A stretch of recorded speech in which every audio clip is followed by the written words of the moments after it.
Hey everybody, Raul here for Bass Musician Magazine, and today we have the extraordinary honor and pleasure of catching up with an old friend that we've known for the longest time. Bassist, both session and touring, educator, journalist, author of The Bassist and the Worship Team, musical director, producer, clinician, composer, you can see how many things I have, and bass musician contributor, Brent-Anthony Johnson. Yay! Hi, everybody. It's good. I'm so glad to be here. This is so cool. I'm so happy. I'm humbled too, but this is fantastic. Thank you so much, Raul. This is the best. This is the best. My pleasure, man. So anyway, as always, we always like to get a little bit of background all the way to the past. How did you get started on music and particularly on bass? Wow. Okay. So it was 1976. Okay. So that steps back for a minute. I was 11 years old, and I'd been playing drums with some kids in the neighborhood. Their little projects we were getting together. I grew up in a place called the Quad Cities on the western end of Illinois on the Iowa border, right beside the Mississippi River. And there was a lot of musical activity, a lot of sports, a lot of music. It was very, very active. Demographically, it was very, very well presented across the thing. So we had, Latin bands, we had R&B, we had funk, we had rock, we had country. And I just got started because I've always dug the bass. I just always dug the bass, and the sound of it, sounds like Earth, Wind, and Fire, the Brothers Johnson, bands like Slave, bands, the old, before there was this, there used to be this division in music, where there's distinctly black music, distinctly white music, distinctly Latin music, and because of the area I grew up in, I got a chance to hear all of that, and I even heard music from Asia and things of that nature, and just really fell in love with it. At the same time, I'm listening to our heroes. I found out at a very, very young age. I think when I bought my bass from a local music shop there, I met this very tiny man with very long hair. His name was Dennis Neal. And Dennis was probably 5'4". He was a Berkeley guitar player guy, played bass as well with a pick, was really into Chris Squire and cats like that. Mm-hmm. And I'm actually left-handed. Not predominantly. I kind of go back and forth. I would say I'm ambidextrous to a large degree. Okay. But I was really into Hendrix and things like that. And I was like, okay, I wonder if I can do this. And I went into a music shop, and this little guy walked up to my dad and I and said, "You don't want to get a left-handed bass. They don't make them. You have to get special ordered. So just get a right-handed instrument, and you'll be fine." And da-da-da-da-da. It was this weird little conversation that went down.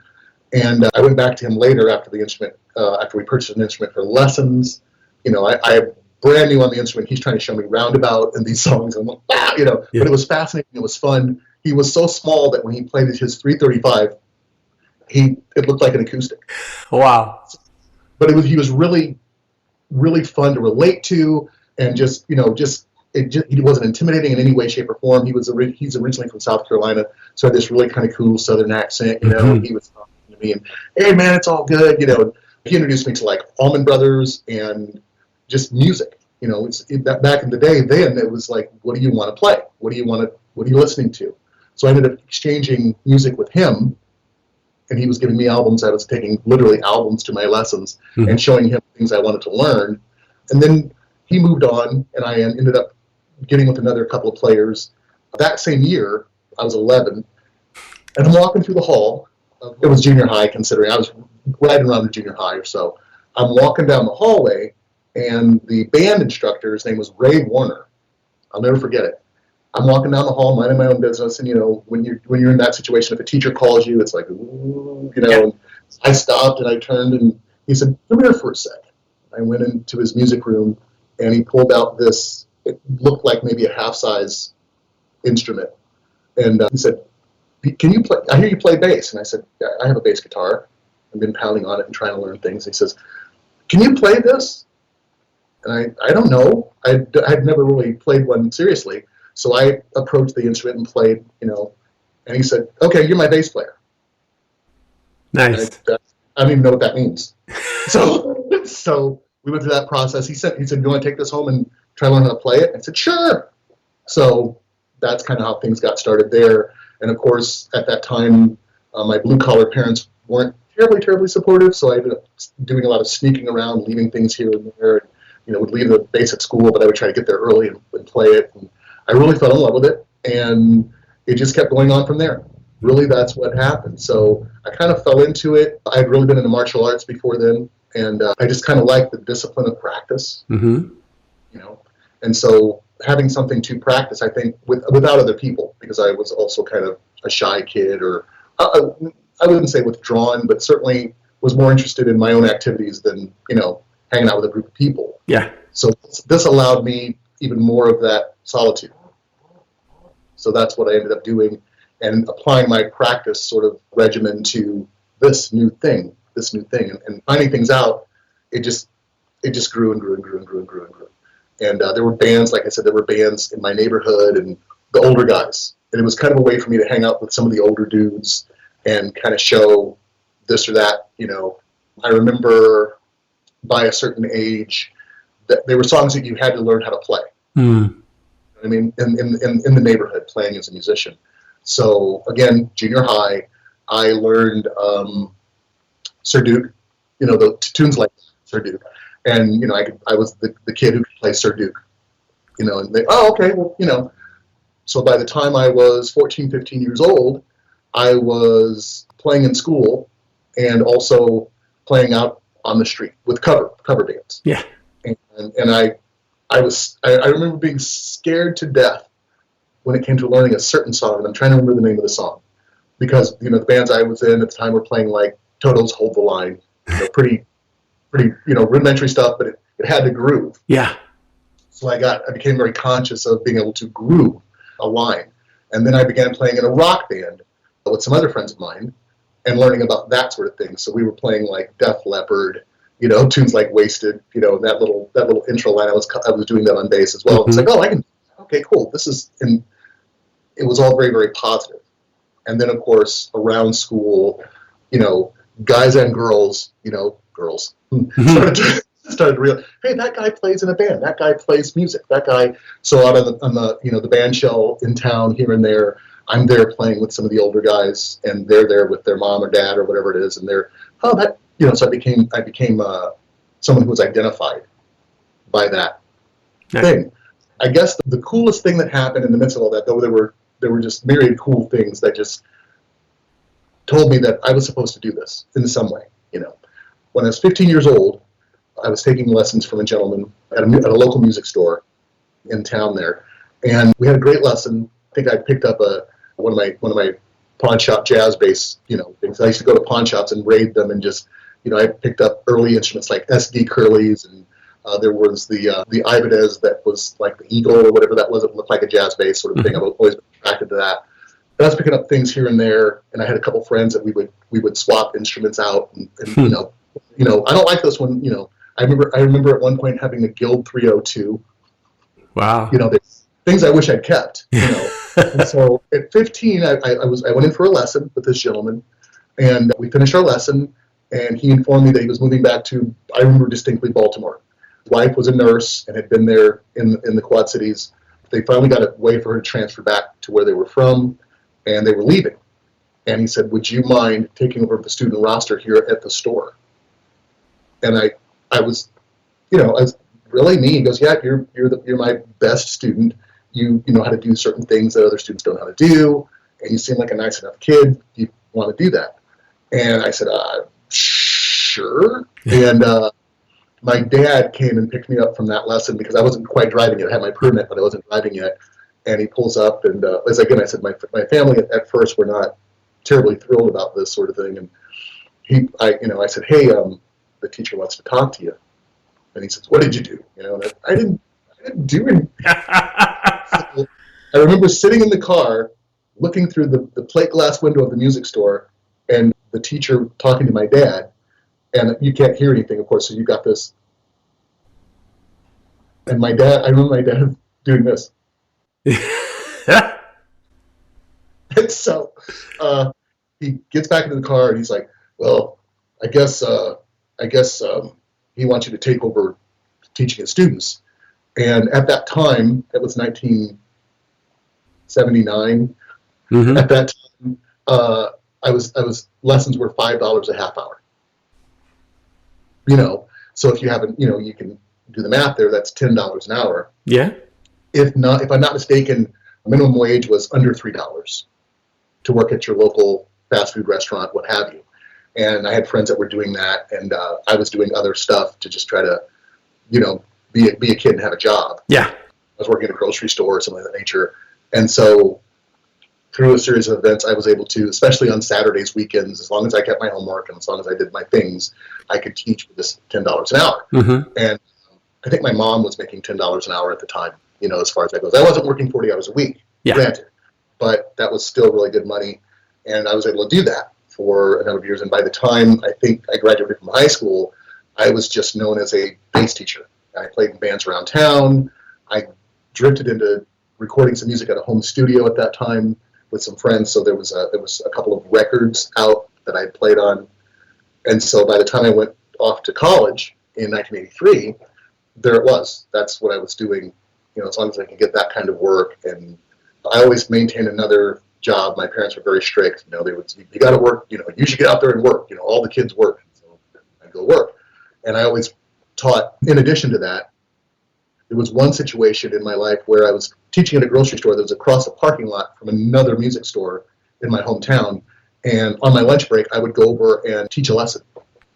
There you go. So, yeah, it was that kind of thing that was going on. And that allowed me to buy instruments and strings and, that kind of thing, amps. So that just kept me rolling, and that's what I did all through college and et cetera. So it just maintained. So that's kind of how things got started for me. And along the way, I picked up some pretty cool gigs with some notable players and some things of that nature regionally, then, and certainly in, other parts of the country that I've lived in. And there it is. Nice. Well, and after that whirlwind experience, when you went to college, and did you pursue further musical education, or? I didn't study music. I kind of did this thing like a double major. I actually went to college for a completely different reason. I was one of those weirdos who went to college to learn something. Yeah. So I didn't really pursue a career per se, but I was able to study music, well. And there were a couple of other schools in the town I went to college in Mount Vernon, Ohio, back in the 80s. And there were some other opportunities there. There was a couple of colleges that allowed some exchange and some things of that nature. And I got to meet some of the local people. And so, yeah, it was just pile it on. That was where I finally took piano lessons or keyboarding and things of that nature. I was able to learn a little bit about composition through that experience at school. But I wasn't studying music as a predominant major at all. So I did end up getting a scholarship for a very prestigious school out east. And I went out there and just weird things happened, and I ended up getting a gig. And so now I pursued that, and that was where my first tours started to happen and things of that nature. So yeah, it's very varied. I found myself teaching for colleges and things of that nature, like Naropa and University of Colorado Boulder, University of Colorado Denver, as a contract guy, just because I happened to be in a band with someone. Wow. And around the Denver area. Back in '87, I moved out to Boulder, Colorado, and ended up spending more than 20 years out there living, just playing in that scene. Great players. Of course, there was the GRP contingent. The whole light jazz thing happened. I met a lot of great players, really, really good players who were from that area. Denver is very rich as far as the cats that come out of there. Mm-hmm. You had a lot of producers there. You had a lot of great studios there. I mean, Colorado Sound and some of the other studios I ended up recording tracks for are just state of the art. They were just really, really cool. And people would come to Colorado, to record because it's cool. Ended up working for the great Dick Darnell out there. And there's my session uncle, the guy who got me into the scene out there, is a guy named a drummer named Larry Thompson, who's played for everybody. And so he wanted me to be his rhythm section mate when we played for a number of artists. And so that brought me into that sort of situation. Of course, Red Rocks is there. Always shows at Red Rocks if I'm playing some band that was decent. You can find yourself in a gig at Red Rocks and all over the Denver area, the Bluebird, and these places and the Boulder Theater, and some of the people I was able to play with there and to make music with there. It was it's a phenomenal thing, and I was just always applying what I'd learned. Yeah. So I ended up playing for the Boulder Playhouse. What was that theater called where they did plays? I ended up working for them and some other theaters around Denver, just basically reading down plays and things of that nature. I've done I've done a lot of that. I've done a lot of theater gigs. And, if I had a student who showed a lot of promise and was really getting into that sort of thing, I would pass that gig on to them when I left. And so that there began this legacy of helping people with their careers and things of that nature. And of course I had endorsements and clinics, and it's a very varied scenario. Back in 95, I was working for college, university called Naropa University. It's right in Boulder, right by University of Colorado, Boulder. And they had an incredible music staff and an incredible master's series program and guest artist series. And I got to meet Bobby McFerrin, Robin Ford. I took master classes with B.B. King, and just that sort of thing is what was going on out there. Proud to have been a part of all of that. And meanwhile, I'm reading down plays at the local playhouse and doing those sorts of things. And I'm doing sessions. And I think I wrote my first 3 books when I was doing that back then, way before there was a real internet as far as that goes. Yeah. And it was all hand scale stuff, and it was all text, and I wrote those, and then the school in Naropa sold them for me and allowed me to just kind of move on and keep going. And artists would show up and say, "Hey, I'm going to make a run, a 2-week run, a 9-day run, a 12-day run. We're going to go out to the West Coast and run down the West Coast and play these shows." Yeah, I'll do it. Of course I'll do it. I was married at the time, had kids that were growing up, had a house, kids in private school. I was really just working hard to do that thing. Mm-hmm. Colorado was really expensive. So it was a matter of seeing if I could do it. And then in the 90s, early 2000s, it was Mayor Wellington Webb. The mayor, he would bring in, the Denver Broncos would have a 2-day party.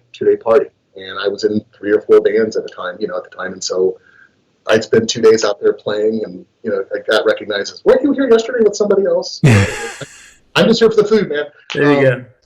And then there was the downtown Denver scene with all those bars that are not there anymore, but it was just vibrant. It was vibrant. I had a lot of original artists, and I started producing records at that time, and collected a group of friends that were kind of a session band thing. I was from the time that I learned about Carol Kay and some of those people who I studied with when I first moved to Denver, Boulder area in the late 80s or mid 80s. Mm-hmm. I got some lessons with Carolyn because she was living in Denver at the time with her daughter.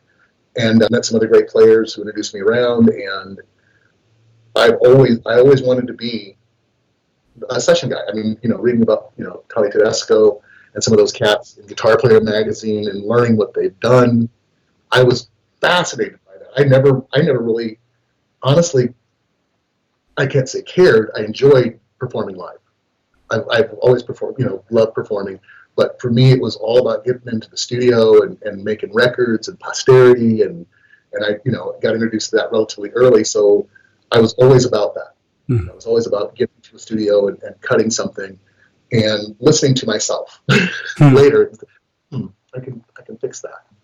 By I'd say by 2003, 4, 5, I had a group of friends that we'd done records so many times together and as an individual that we would collect them all and get together and pop open a couple of bottles of wine with our spouses and families and listen to each other's work. It was always the best thing that we'd done that year and the worst, and that sort of thing. And I got to the place where I was able to call out, "Oh yeah, that's a Ken Smith. Yeah, oh that's a Tobias. That's a Tobias with." I could hear it on record. And so that drew me into wanting to kind of pursue my own sound. And so that's when I started looking at other instruments and trying to find my place, because Denver was, every bass player in Denver had a Ken Smith. Yeah. At that time. And there was, of course, Federa, for those who could afford it. And there was Padula, there was Roscoe, there was the pre-Gibson Tobias stuff, mm-hmm. which I played. Kim Stone introduced me to Michael Tobias at an AM show. I can't remember what year that was, 89. And I ended up buying 3 instruments from Mike. And, so it just kind of rolls on and on and on. And that sort of thing continued until the late 90s. I think it was the late 90s, early 2000s. I can't remember. I'll have to ask him. But I think it was Roscoe. Roscoe built, or was it MTV? I'll find out. But someone had built Jimmy a seven string fretless Okay. that had a low F sharp string. And Jimmy called, and was telling me all about it. He says, it's the only bass I'm taking on the tour. I can't remember which tour it was. And of course, when he got to the Denver area, I met him and we hung out a little bit before the show. John Patitucci's been another guy that's been really good to me as far as that goes. I get to hang out with these guys. And I flipped over his his left-handed upside down strung bass, and I started playing this F string. Of course, I was playing it right-handed, and fell in love with that. So by, I don't know, must have been 2006 or 7, I did some research and found out that SIT was building some of those strings, for Conklin and some of those other slow, deep, lower tunes, sub-contra, as I call it, and got a hold of Tim Fouts and designed a set of strings. And so being a 6-string player, there were certain aspects about the C string I really didn't dig. That's just me. But my goal was to put an F sharp string on the bottom. So F sharp through G.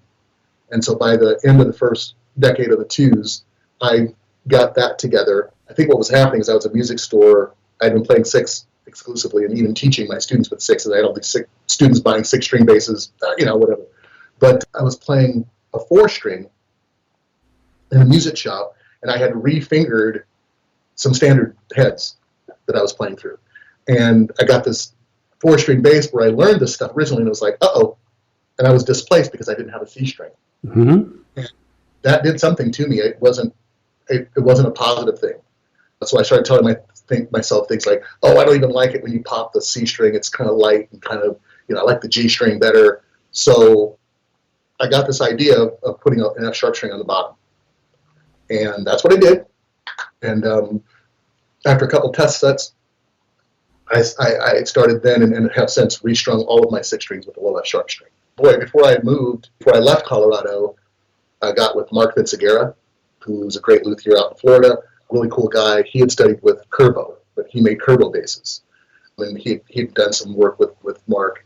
And so Mark began building instruments. And some things occurred in my life, and Mark said, hey, would you ever be interested in designing an instrument just through our friendship? And I said, sure. And I sent him a template, and it was based on the old, amongst other things, part of it was based on the old tune basses, which was the dude that used to work with my device.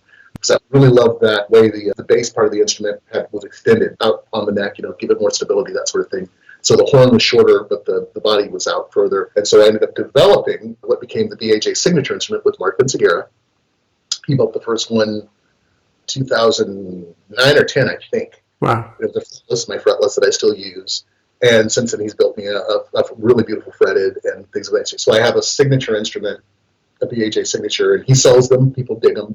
I get, every once in a while I get an email like, hey, that was a cool bass you built. I'm like, I didn't build that. I designed it. I care for my fingers. I don't. Yeah.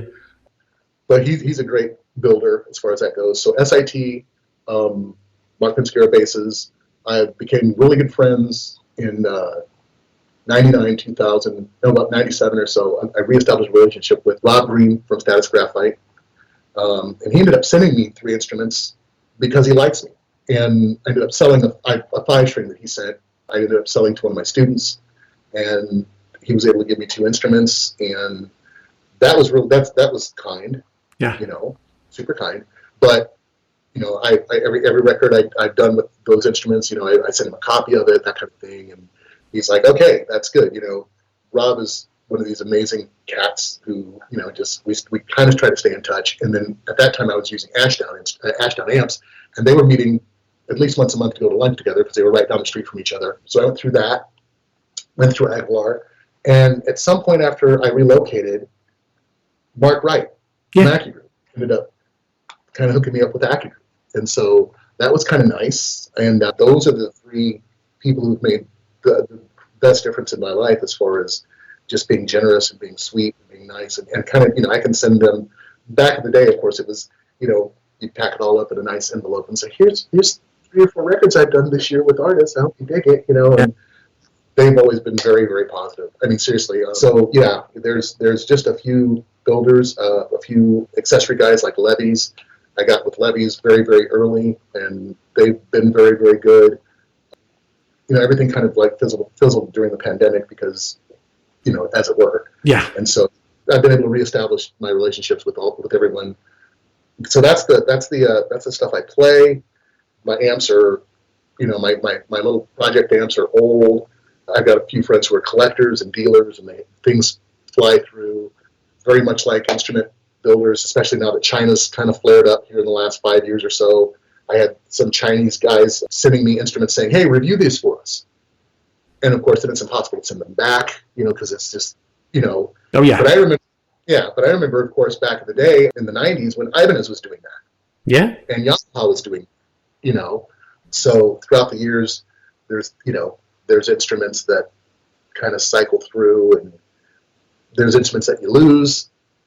There's instruments that you get stolen, and things that I'm yet to replace my 1986 Steinberger L2.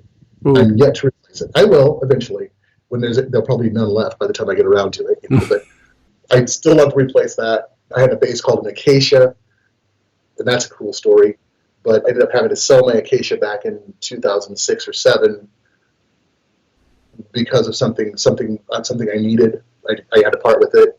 But I did a ton of records with that instrument.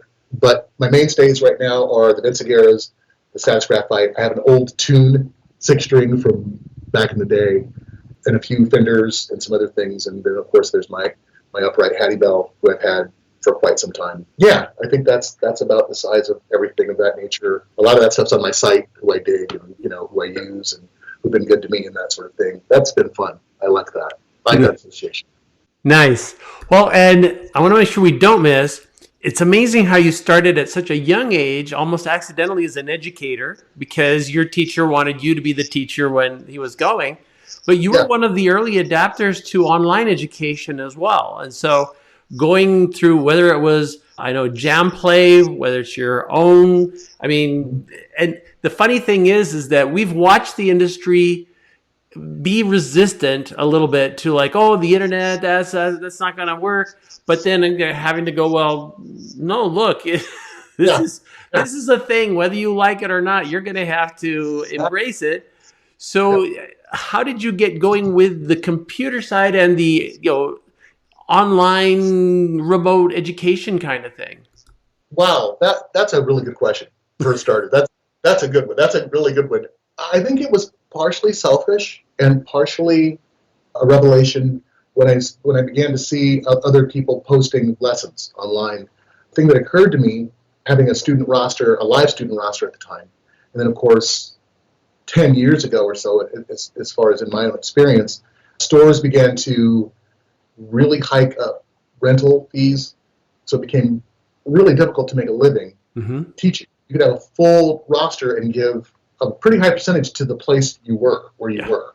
So I tried to eliminate that I have a music room. I'm here in my music room in my house, and I set that up, and then it just became, I think that people looked at that as being a little less official than going to a music store. Come to my house, take a look, So there was a backlash to that. Then I started to realize that myself personally, I was building folders of tunes and little excerpts and lessons I was finding and putting them in folders and sort of learning them at my convenience.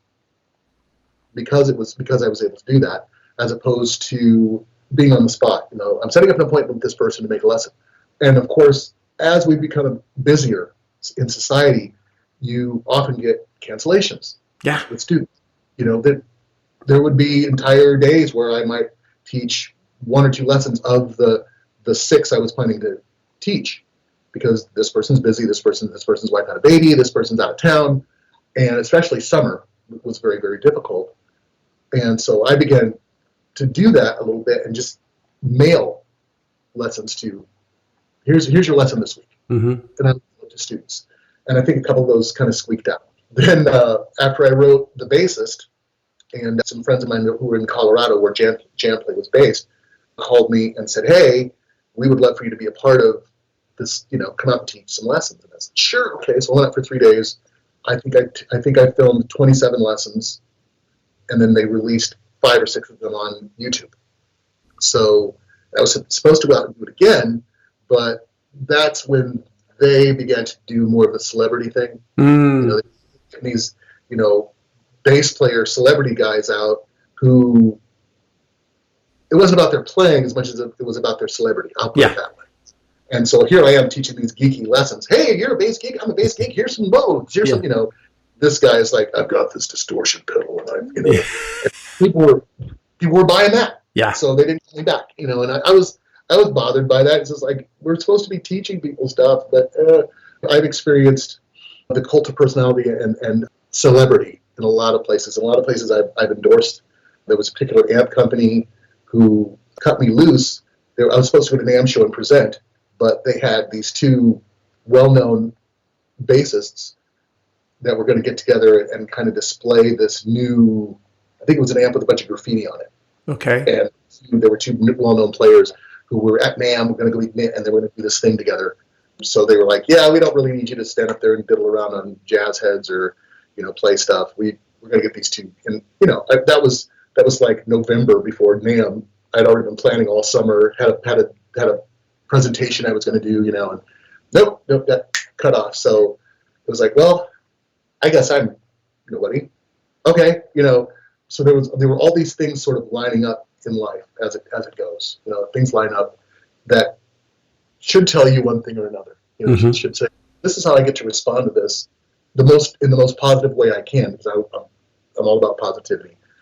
And I realized that students, it would be easier for a student, as it was for myself as a student, to take a lesson at my convenience and not have to set a time.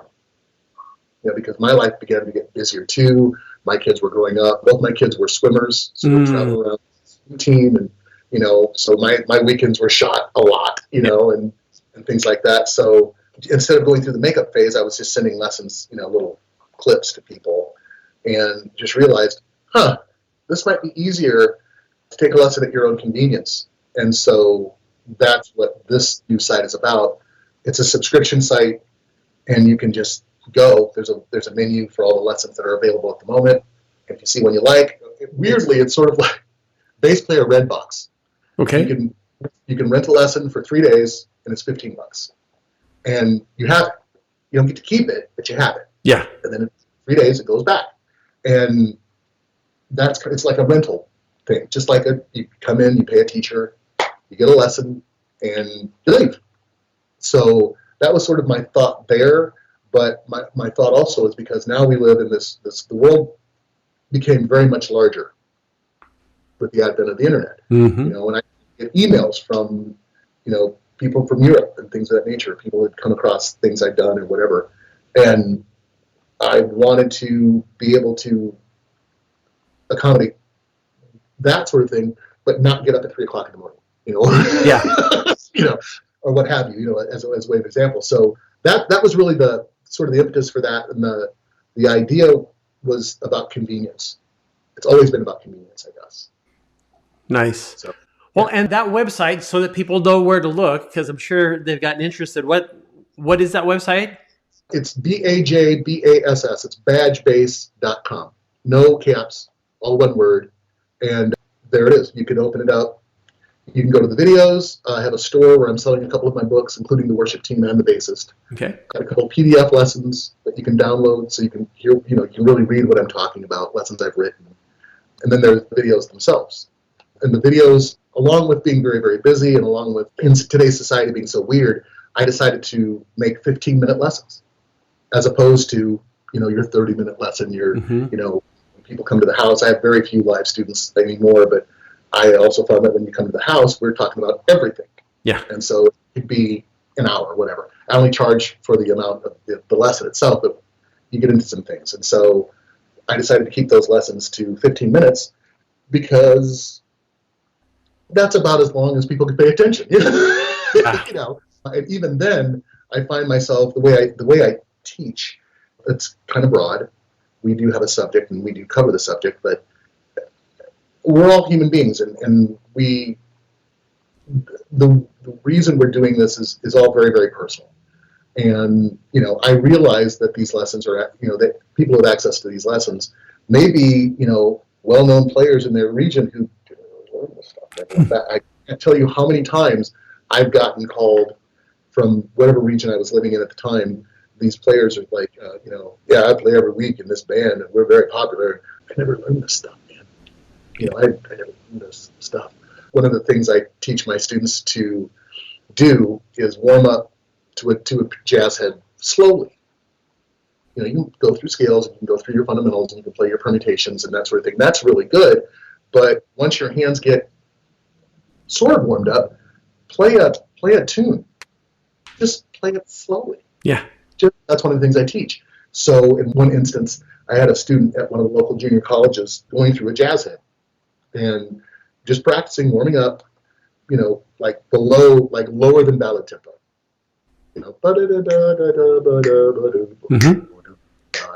Just get all the string skips in, get all the articulations, do the thing. As a student, this is how we, and I have always done that. I've always warmed up to stuff like that too, once I felt I was able to not cripple myself. Yeah. And the teacher at the college, the guy over the jazz band, and I'm saying, hey, that's so-and-so. And my student said, yeah? Where'd you learn that? My teacher. Yeah. And I get a call from the teacher. I get a call from that teacher. Hey, man, you're teaching this stuff? And I'm like, yeah. Hey, we should get together and jam. Okay. Never happened. Never happens because people sort of realize, oh, that's kind of a cool idea. And instead of calling someone and saying, dude, that's a cool idea, I never thought of that, they kind of, do it myself, yeah. Yeah. It's like, come on, man, we're all people. I have stolen so much from my influences. Yeah. We all do. But, I think when I was writing, when I first began writing, I think I might have spent some time maybe embarrassing myself in front of some of my heroes, just saying, I learned this from you. Thank you so much. Oh my, you don't even know what that meant to me. It changed my whole life. And the person themselves, okay, but that, so I try really hard to just be just a nice dude. Yeah. I had a couple really good influences in my life. Older players were like, just be nice. You're going to get pooped on. You're going to get run over. Yeah. You're going to some stuff. You're going to hear some things about yourself. It's like, right. But be nice, man. And I never forgot that. So that's how I got into doing the online thing and just the rest as far as that goes. So, yeah, it's all about we got one life. We got one thing. And it's very varied. Whether it's teaching, whether it's performing, whether it's doing session stuff, whether it's writing. To me, when live gigs would dry up in an area, I would go teach. Because I'm still trying to make money and I'm still trying to, remain kind of at least somewhat musically viable in my head. Sure. So if I have to study something and keep up with something or learn something, buy a book and read through it. Magazines like Bass Musician Magazine has allowed me to do that. I'll get a magazine a book in the mail, and it's like, okay, I've got to review this, so that means I have to go through it. And it's, it just stays vibrant and happy that way. It stays positive, man. I guess that's an answer. Yes. Well, and we certainly should talk about what's in the works. What things do you have pending? What do you got going on? Last year, actually 2023, now that it's 2025 already, wow. I produced an album for a Steinway artist. His name is BK Davis. And we've done some really cool, I called it pandemic concerts, where we're in a studio together as a band, but there's no audience. And we've done a couple of those things. You can see those things on YouTube. Just look up BK, last name Davis. Mm-hmm. And you'll see a ton of work. You'll see me on a couple of those things. I produced his album, which was called Invisible Secret. And that came out, like I said, in 2023, finally. And it's cool. I'm happy with the work. I'm certainly happy with the music, the band, the guys I play with. There is another young artist whose name is Austin Belejo, who's a singer-songwriter, does sort of Americana music. And Austin grew up in the area where I'm from when I moved back, there. And we played together as a duo. It was really more of an R&B thing, and it was really fun. Him playing acoustic guitar, singing, and myself mostly playing fretless. And we did that for years. And then he ended up moving out to LA. There's a very well-known producer artist from right from where we were both from, whose name is Gene Cole, who ended up having a really cool, success in LA as a producer and great artist, great singer-songwriter. And he and Austin hooked up, and then Austin ended up being Kiefer Sutherland's guitar player for 7 years. Wow. And did that tour. And he's sort of our families are just very, very close. So I was been going out to LA and playing with him since probably 2013, 14, and just doing that sort of thing. And we did a great record for him that's still kind of in the works. That's going to come out soon. And we're talking about how we're going to make that work because of everything that's happened in the music industry. There's not a lot of label support or contracts or things of that nature. So I think we're all trying to figure out how to live as independents. But I'll still fly out and play with him every once in a while. There's a young woman in Nebraska, in the Midwest. Yeah, she and her husband have a singer-songwriter duo together, and live, the guitar player's brother plays bass for them. He's kind of plays the pick, 5-string, fretted. There it is. For the bar thing, that's really cool, but they want their music to be a little more intricate. And so I got contacted somehow to be a session guy for them. And I cleared it with her husband's brother, and he's like, I can't do any of that stuff. You do it. So I get demos from various different artists, and if I feel it, I might play acoustic upright track. I might play a fretless track. I might play one of my vintage Fenders. I might lay down something, or one of my sixes. I'll lay down something, or I might lay down 2 or 3 of those things and send them to the artist and say, you decide. As a matter of fact, Tammy, the artist I'm talking about in Nebraska, she asked me to stop doing that because her husband, who kind of mixes the records, was fixated on things like, oh, this is cool. This is the acoustic track. This is neat. Should we use this one? Oh, this is cool. This is the fretless track. So she said, would you just pick what you want to do and do it? So I kind of like to over deliver. Yeah. So there's a couple of artists I work with on a regular basis in Colorado, and like I said, in Nebraska. I was working for a long time with the great Phil Brown earlier in the 2010s. Well, actually the 2000s. Did some touring with a guitar player named Phil Brown, who did an amazing thing. I think it started in 2005. He did a really cool redo of the Hendrix music called the Jimmy Project. That's an amazing record. And he and I did some touring together. Right now, his health is very poor.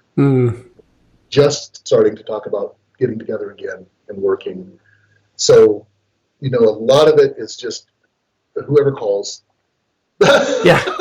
Whoever calls, and I get demos, and I'll send back, results and get paid in PayPal. That's what I'm doing now. That's what's continuing to be. I'm working on another book, a more exhaustive book that hopefully will come out this year. And I guess really the last thing is I just continue to be the person I am every morning when I wake up, doing the same bass stuff that I've done my entire life. I like being an unsung unknown. I dig it because, I didn't do this to be famous at all ever. I did this so I could eat. Yeah. I did this so I could have cool instruments, and I did this so I could have time to practice. I did this for those reasons.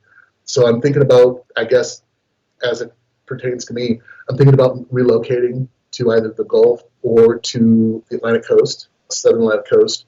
I've been visiting there a lot, and it's been really cool to meet the musicians over there, and just it's a new thing for me because I was always a West guy. Yeah. And so this is a new scenario for me. I've met some really cool people. Yeah, some East Coast folks who've kind of moved down that way, and there's work. There's work, and it works out. I visited, as I said, I put boots on the ground, traveling in that direction a little bit, and really liking what I see, the vibe in a couple of these cities I've hit. I've hit New Orleans, I've hit Mobile, I've hit Myrtle Beach, I've got friends in Sarasota, and so I've hit some of these places, and just the vibe. Somehow the vibe's talking to me. Gotcha. And, as I said, I'm no spring chicken anymore. I'm just trying to find a place where it's comfortable. I don't like snow. I hear you. I don't want to shovel anymore. That's really what's going on. I mean, it's the same as it ever was scenario, but trying to approach life with I'm just really thankful. I'm really thankful. I know it's not important or anything, but I had a physical yesterday. I had my annual physical yesterday, and I'm in really good health, and things are good. And the first thing I think about is getting to be an age where I either don't want to do this anymore or I can't. Yeah. But at the same time, I look at guys like Percy Heath. I look at guys like Max Bennett. I look at these cats. I look at like Carol Kay, and when I was younger, I thought, oh, I'll do this until I'm that age, and I'll take up whatever. But the desire is to play and to make sound, to have that stuff come out of my fingers, and to have good ideas on that spot in that musical conversation. It just won't die. Gotcha. It won't die. Excellent. Well, and if people want to know where to look to find out where you are or what you're doing, where's the best place for them to look? At the moment, believe it or not, it's the good old social media. It's Facebook. Okay. Facebook, Brent-Anthony Johnson, Brent-Anthony Johnson. I've got a main site there that I barely post to because what I'm doing from day to day is boring, unless I do something pretty exciting.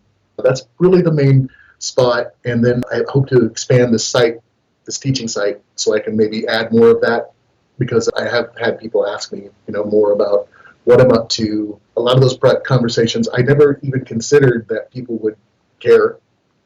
So I never developed that. Yeah. Who cares what I'm doing? Because I feel in my own personality that if I had some place where I'm constantly announcing my activities, I would need activities to announce. Yeah. So, I go on tours and play these wonderful sideman gigs, but I never cared much about, look at what I'm doing, look at where I am, Yeah. I don't really, because it doesn't get me any more work. And it does get me a lot of snide remarks. Hey, oh, you don't know anything about real life. Yeah. You've done this. You know what I mean? Since we're all adults here, and social media happened at a time in my life where I was a little older, and it really doesn't matter to me very much. My friends know. Yeah. If I'm doing something important, you'll definitely know, as it were, because we're people who talk. I remember the days when you picked up the phone and said, "Hey, I'm doing this." Yeah. Nice. I guess that continues, man. That continues. So I'm just chucking along, having a good time, and trying to, make a living. And I'm trying to share something that I think people would want to know. And this whole site is a test market to see if anybody cares. Very cool. Very That's cool. what it's about. Well, Brent-Anthony, we really do appreciate you sharing so much of your journey, all of this great stuff. Very inspiring. I think a lot of musicians knowing about this, knowing what you're up to, the availability of your lessons, that's a great plus. So very exciting news. Folks, you've seen him here on Bass Musician Magazine, Brent-Anthony Johnson. Thank you guys so much. Thank you, Raul. Thank you, Val. You guys are the best people.